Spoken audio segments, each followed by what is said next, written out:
community aren't staying indoors. And of course, there was this recent funeral with hundreds of mourners. Right now, what is happening in B'nai Brak? What are you seeing? Yes, good morning, Benita. Well, the streets are quite empty here in B'nai Brak, just east of Tel Aviv. Normally more busy than what we're seeing. I have seen when I drove through just a little earlier, people lined up outside supermarkets, really keeping their distance in contrast to other media reports, and especially given that this funeral for the rabbi was held just a couple of nights ago, which saw hundreds of people out on the streets, police really being slammed for their lack of inaction there.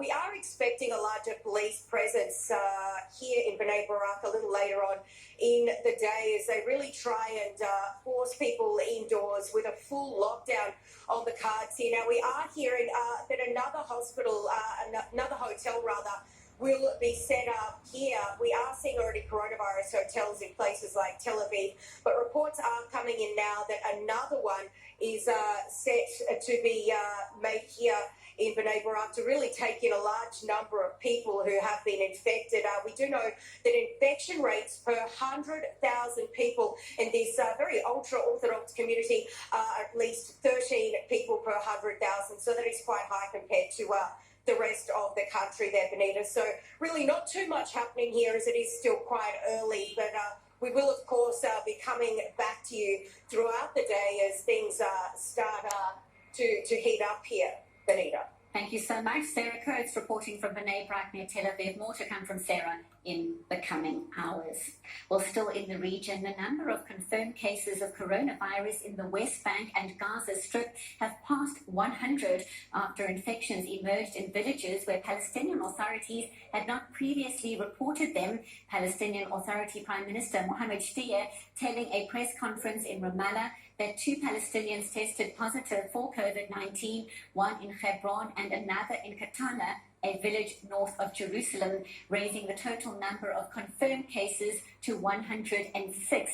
He also says China will imminently deliver aid related to test kits and several respirators to the Palestinians without elaborating on quantities. Meanwhile, the Hamas-run health ministry in Gaza announcing it's extending the quarantine durations for Palestinians in the coastal enclave from 2 to 3 weeks. Still in the Middle East, moving to Syria, a woman has died of the coronavirus, the country's first fatality from the pandemic. Damascus has reported 10 cases of COVID-19, prompting President Bashar al-Assad's government to ban travel between provinces until mid-April. The capital has already been placed on lockdown to try to stem the spread of the virus. Areas outside of the regime's control, including opposition-held Idlib and Kurdish-controlled northeast Syria, have been implementing their own measures to try to contain the pandemic. Moving to the US now, in an apparent about turn, President Donald Trump is now extending social distancing guidelines until at least the end of April. The US leader had previously suggested that the federal coronavirus guidelines could be relaxed as early as Easter in the middle of the month. White House medical advisors had earlier warned that the virus could kill up to 200,000 Americans. The US has overtaken both China and Italy in the number of reported cases, with 140,000 confirmed cases and the death toll at over 2,400. The peak, the highest point of death rates, remember this, is likely to hit in 2 weeks. Nothing would be worse than declaring victory before the victory is won. That would be the greatest loss of all. The better you do, the faster this whole nightmare will end. Therefore, we will be extending our guidelines to April 30th to slow the spread. On to the latest in Europe now. The death tolls in Italy and Spain keep rising at an alarming rate, with European leaders focusing on further restricting people's movements to try to avoid a health healthcare collapse. Italy, the country with the most reported deaths, recorded 756 new fatalities on Sunday. The toll is at more than 10,700. Spain's health ministry saying 838 people died from the virus over the last 24 hours, its highest daily number yet. The toll there is at over 6,500. Now, both countries together have more than 5 times the deaths reported in China, where the outbreak began at the end of December. Well, for more on the latest developments in Europe, we're now joined by our international affairs correspondent, Bianca Zanini. Bianca, such alarming numbers coming out of Europe, with more reports in Italy and Spain of doctors deciding which patients get the available equipment first. What is the latest information you have available? That's right, Benita. Horrific stories coming out over the weekend from Spain and from Italy. These two countries now account for more than half of all global death, just these two countries. So the situation there is very, very dire. On Sunday, as you mentioned, Spain recorded its highest daily total yet.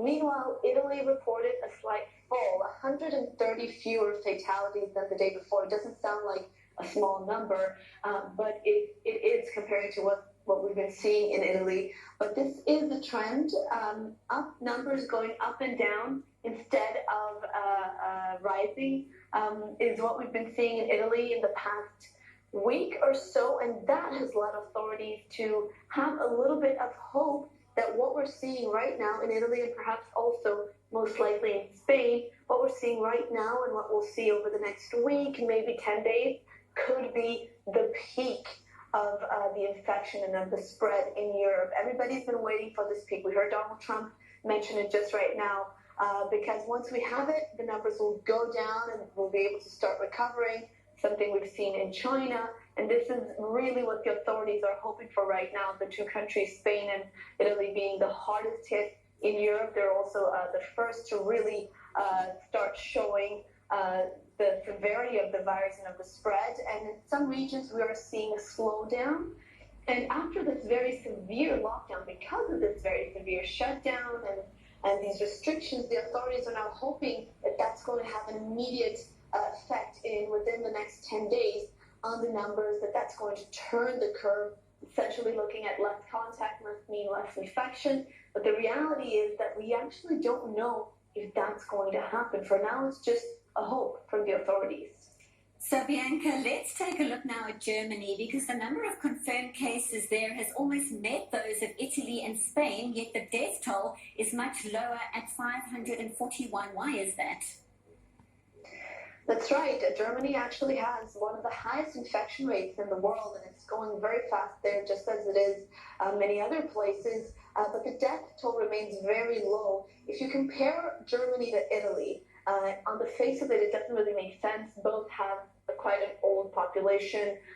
Both have quite good healthcare systems. Good healthcare systems. But Germany had a warning, right? They were able to see what happened in Italy and in Spain and react. And they started testing really early on, and they tested people also with very mild symptoms or no symptoms at all. And that meant that they were able to put any sick people in lockdown immediately. They were able to create a much better picture of what the reality was. And that has created this much lower death rate. That's at least what the authorities believe. Now, they're hoping they're going to be able to keep that at a very low and, of course, decrease it even further. But when it comes to the economic impact in Germany, leaders are just as worried as they are anywhere else.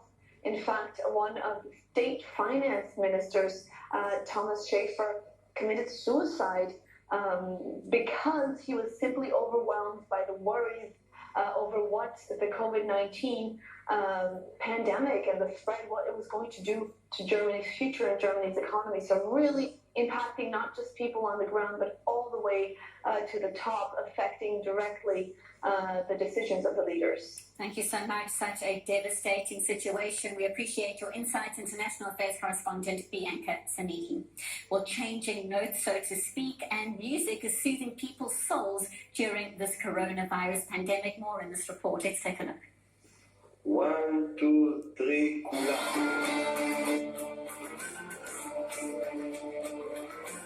Reaching a fever pitch without leaving the house. I can still go through this time together with them and create together with them something that will help other people all over the world. News Radio to subscribe.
Communities in parts of Israel, there are growing concerns about the possible spread of coronavirus in ultra-Orthodox and Arab sectors as the death toll from COVID-19 in the country rises to 15. Dramatic developments in the Israeli political world, with reports that Labour Chairman Amir Peretz is set to join a unity government led by Benjamin Netanyahu following a meeting with representatives of Benny Gantz's Blue and White Party. We break down all the details for you. Continue bringing you the latest global developments on the corona pandemic as countries across the world work to try to contain the spread of the virus. The number of cases in Israel has leaped to 4,247. 15 Israelis have died from complications of COVID-19. There are 74 patients in serious condition, including a 22-year-old man with no underlying health conditions. At least 132 Israelis have recovered from the illness so far. Many of the seriously ill patients come from ultra-Orthodox communities, prompting police to announce they will increase enforcement of government regulations in certain areas. Well, for the latest, let's cross live to our correspondent Alec Pollard at the Prime Minister's office in Jerusalem. So let's start with the latest measures. There is much speculation, Alec, over a full lockdown on the cards. But first, authorities are considering other new measures. What can you tell us? Well, Benita, before going to a full lockdown, there's a possibility of some interim measures, such as reducing workplaces from 30% of the workforce allowed to enter those workplaces to 15%. They want to shut down the construction sector. They want to perhaps stop the deliveries of food from restaurants, which is something that's keeping some of these restaurants afloat as they can't open. So those are just some of the measures that are being discussed, and the potential use of a specific lockdown in certain areas that are badly affected by the coronavirus, such as the city of Bnei Brak, which has a very high ultra-Orthodox population, where there's been very widespread of coronavirus over there, rather than locking down the entire country. And that would be a way to try to keep some parts of the economy still functioning.